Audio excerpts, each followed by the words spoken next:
Hey, welcome back to the channel. In the last episode we explored Cadillac Mountain, and now we've just arrived at Jordon Pond. When we got there, it was just before the Jordon Pond house opened.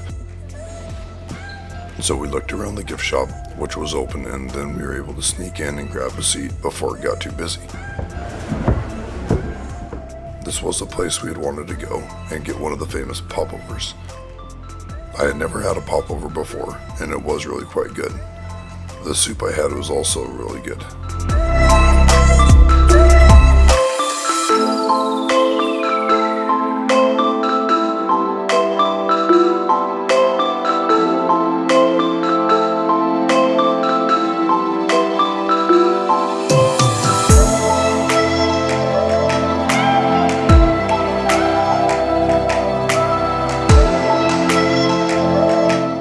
Overall, the Jordon Pond house was a very nice experience.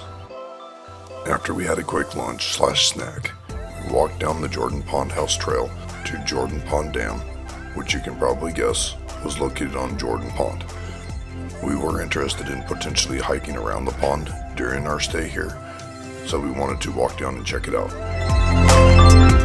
One thing I was looking for was a vantage point to take a low-angle picture of one of the large round rocks in the still lake. I did not find the rock that I was looking for though.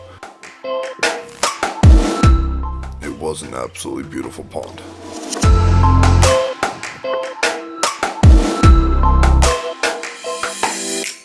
After we walked around the trails for a little bit, we headed back up to the bike. After what we saw, we definitely want to come back here and hike that entire trail around the pond.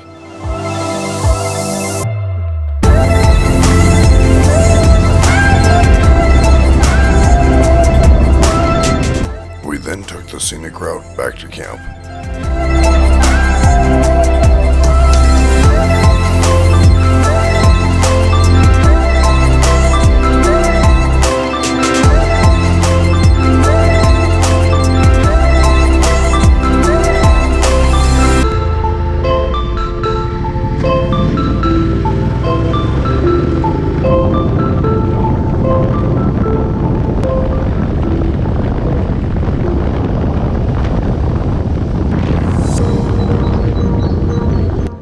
Then on our way back to camp, to our surprise, we saw that there was a Norwegian cruise ship out in the bay.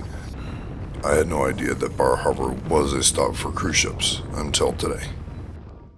This is also where I almost lost my drone. I flew it out to take pictures and video of the cruise ship, and when it got out to the ship, it had consumed about 35% of the battery. I then consumed about 10% more taking pictures and video, which meant that I still had 55% of the battery remaining.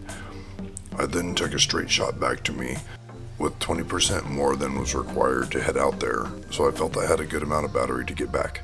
However, there was a good headwind out there, which I did not realize when I sent it out, so I took it down low to the water, but that didn't help. I was still 6,000 feet out to sea and only had 45% battery left when my heart sunk because I realized the drone wasn't going to make it back. For every 1,000 feet, I was consuming 10% of the battery, which meant that I would be approximately 2,000 feet out to sea when the battery finally died and the drone went in the drink. So I started looking at the map as I was flying back, and I saw that it may be closer to head to the south to get over land where I could at least recover the drone when the battery dies. I ended up making it over the beach and flew it low. When I got over the land, the wind wasn't as bad, so I kept it over the beach and headed straight back to me. By the time the forced landing started due to battery being extremely low, I was rounding the corner back to me. By the time it got to the beach in front of me, it was only about 2 feet off the beach. I had to crawl down some rocks to get down to where it was, but that was better than never getting it back or having to walk a bunch of beach to find the drone. After all that excitement, we headed back to camp for the evening to sit around the fire and to plan for tomorrow's great adventure.